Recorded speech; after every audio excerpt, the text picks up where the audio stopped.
ওরফে বাবু, উনি 19 তারিখ তার নিজ বাসা থেকে বের হয়ে উনি যাবেন হলো কেরানীগঞ্জে হাসনাবাদ এলাকায় ইস্টার্ন হাউজিং এর এখানে যাবে তার একটা কাজের জন্য। হাসনাবাদ যাওয়ার পথে সে ওই কেরানীগঞ্জ রাস্তাটা হচ্ছে যদি শনির আকড়া দিয়ে যাবে, শনির আকড়া দিয়ে যাওয়ার উনি যখন সেখানে গিয়ে দেখলেন যে জামাত বিএনপির সদস্যরা সেখানে তারা হইচি করছে, দৌড়াদৌড়ি করছে, তখন উনি তাড়াহুড়া করে উনি দনিয়া কলেজের পাশে যাওয়ার একটা চেষ্টা করেছেন। তখন ওই জামাত বিএনপির সদস্যরা তাকে ধরেছেন, ধরে তাকে প্রথম পিটালেন, তার কাছ থেকে তার একটা মানে পকেটের পাশে একটা ইয়ে ছিল ওয়াইনসন মেডেল ইউএসএ একটা রিভলভার ছিল, এই রিভলভারটা প্রথম নিয়ে গেলেন। বৈধ রিভলভার তার কাছে ছিল ব্যবসায়ী, সেই ব্যবসায়ীর কাছ থেকে নিলেন, নিয়ে তার কাছে 3টা মোবাইল ছিল, 3টা মোবাইল নিলেন, নিয়ে তারপরে তার উপরে তারা অনেকেই তারা ভেবেছে সে বোধ পুলিশ হতে পারে, তার কোমরে পুলিশ, এরকম কোমর হলো রিভলভার, সেই কারণে তারা মনে করছে সে পুলিশ হতে পারে। আবার কেউ কেউ বলছে সে যেহেতু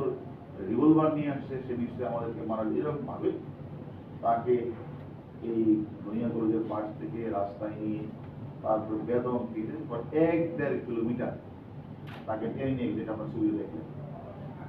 কিন্তু আমরা তারপরে চিঠি হয়, চিঠির ভিত্তিতে আমাদের ওয়ারি ডিভিশন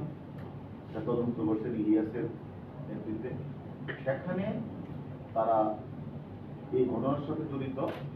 5 জনকে গ্রেফতার করেছেন। এই 5 জনের মধ্যে সরাসরি 2 জন, যে তাকে পিস্তল নিয়ে যাওয়া, তার মোবাইল নিয়ে যাওয়া, তাকে যে 1-1.5 কিলোমিটার পথ তাকে যে ট্রেনে হিস্ট্রি নিয়ে যাওয়া, তারা স্বীকার করেছে। এবং আমরা এই যে বৈধ রিভলভারটা উদ্ধার করেছি, মোবাইলগুলি উদ্ধার হয়ে যাবে, এবং আমরা যে নিখোঁজ যে মানুষটা, আমরা তাকে তার সন্ধানটা আমরা এখনো পাইনি, তবে আমরা ধারণা করছি সে মেবি বেঁচে। দীঘা একটা যে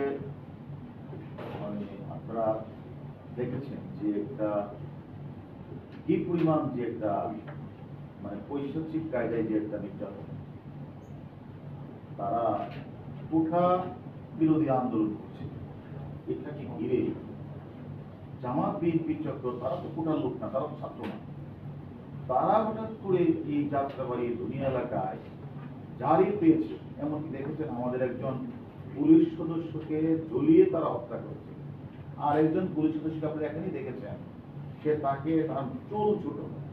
এটা ধরে তাকে তুমি পুলিশ বলতে হ্যাঁ, এরপরে তাকে বেদম পিটিয়ে তাকে হাসপাতালে ভর্তি করেছে। আর একজন ব্যক্তি, সে একজন মানে বড় ব্যবসায়ী, সে হাসনাবাদ তার ব্যবসা প্রতিষ্ঠানে জারি,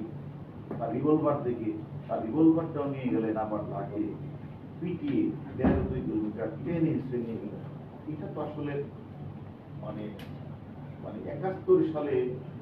স্বাধীনতা বিরোধী চক্র মানে যারা ছিল তারাও এরকম ভাবে পয়সা শিক্ষাতে মানুষের উপরে হামলা করে। আজকে তারা কোঠাকে ঘিরে যে ধরনের অমানবিক কাজগুলো দেখিয়েছেন, আমরা তাদের 5 জনকে গ্রেফতার করে তারা অলরেডি স্বীকার করেছেন, আরো অনেকের নাম আমরা বলেছেন। আমরা মনে করি পুলিশকে যারা জ্বলিয়ে হত্যা করেছে তাদের অনেককে আমরা গ্রেফতার করেছি, যারা বিভিন্ন ভবনগুলিতে সেতু ভবনে আগুন লাগিয়েছে, ভিডিও ফুটেজ দেখে তাদেরকে আমরা গ্রেফতার করেছি। আমরা মনে করি ঢাকা শহরের বিভিন্ন অঞ্চলগুলিতে সরকারি বেসরকারি স্থাপনায় পুলিশ সদস্যদের উপরে হামলা,